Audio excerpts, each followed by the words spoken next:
पैसा हो जाएगा तो उसके बाद देखो मुसलमानों की स्थिति, देखो भारत में मुसलमानों की स्थिति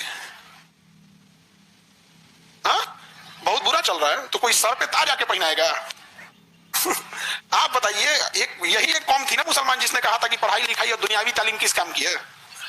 दुनिया में कोई धर्म में आप ये नहीं सुने होंगे कि दुनियावी तालीम किस काम की है। एक यही था जिसको बोला गया है। इसको चौपट के मुसलमानों को लगता है कि इनकी स्थिति खराब किया अभी के तौर पर, नहीं, आज से 50 साल पहले कौन सा ठीक था। अब कुछ को लगता है कि उनकी स्थिति 2014 के बाद खराब हुई। नहीं भैया, 2010 में कौन सी आप मुगल बादशाह थे, 2010 में भी वही थे, अभी भी यही है, और आगे 50 साल बाद भी स्थिति में ज्यादा सुधार नहीं, कि इसको वारेन हेस्टिंग्स ने बर्बाद करके गया। इतना बेहतरीन दिमाग लगाया था इनको चौपट करने के लिए। उसने कहा किसी युद्ध को हराना है ना, तो बंगाल से उसने सीखा था कि सेनापति को चौपट करो। तो युद्ध को हराने के लिए उसने किसको किया? सेनापति को। अगर सेनापति गड़बड़ हुआ तो कोई कितना मजबूत सेना है तो चौपट हो जाएगी। तो उसने क्या किया कि जो मुस्लिम में जो लीड करने वाले थे, जो उनके धर्म गुरु थे, तो मुसलमानों में ये चीज है ना कि कोई भी आके मौलवी या मौलाना या हाफिज या कुछ भी बन सकते हैं, ऐसी कोई जाति का बंदिश नहीं है। लेकिन अगर आप हिंदू धर्म में देखेंगे तो पंडित जी ही होंगे जो वहां बन सकते हैं। अगर मान के चलिए कोई अन्य जाति से, जैसे यादव हैं या अलग जाति से हैं आप, तो वो शायद इसमें, अब हमको उतना ज्यादा धार्मिक आइडिया नहीं है, लेकिन इतना लगता है कि उतना उन लोग के लिए थोड़ा सा क्या है, बैरियर है। बट मुसलमानों में ऐसा नहीं है। वारेन हेस्टिंग्स ने कहा यही सबसे बढ़िया चीज है, इनको ऐसा चौपट करो 100 साल बाद इनको दर्द होगा, पता नहीं चलेगा दर्द किधर से हो रहा है। अभी भुगत रहे हैं इन लोग को। 150 साल पहले ऐसा इलाज करके गया। उसने कहा कि काम करो, इन्हीं को पकड़ो, ये लीड कर रहे हैं, मुसलमान इन्हीं की बात सुन रहे हैं, इनकी इकोनॉमी खराब करो, इनकी इकोनॉमी खराब करो। तो हुआ क्या कि आज के टाइम पे देखिए उन्होंने क्या किया, इनकी सैलरी, इनका पैसा, सब कुछ डाउन करना चालू किया धीरे धीरे, ताकि इन लोगों को पता न चले।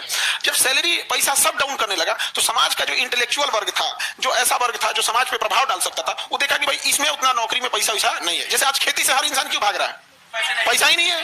कोई इंसान खेती कर रहा है शौक से, क्या कर रहा है? मजबूरी में। उसने भी वारेन हेस्टिंग्स ने यही कहा कि जो मौलवी लोग हैं इनका प्रभाव इतना जबरदस्त है कि द्वितीय विश्व युद्ध में इन्होंने खिलाफत आंदोलन कर दिया था, तबाह कर दिया था सभी सब। इनकी एक बात पे सब लोग आ जाता है। तो एक काम करो, इनको पैसा से इतना निचोड़ दो, पैसा इतनी तबाह कर दो कि जो प्रभावशाली वर्ग है, जो प्रभुत्व दिखा सकता है, जो आईएएस के घर का है, बड़ा बिजनेसमैन है, बड़ा जमींदार है, बड़ा पैसा वाला है, बड़ा इंटेलेक्चुअल है, वो इधर चाहिए नहीं करे।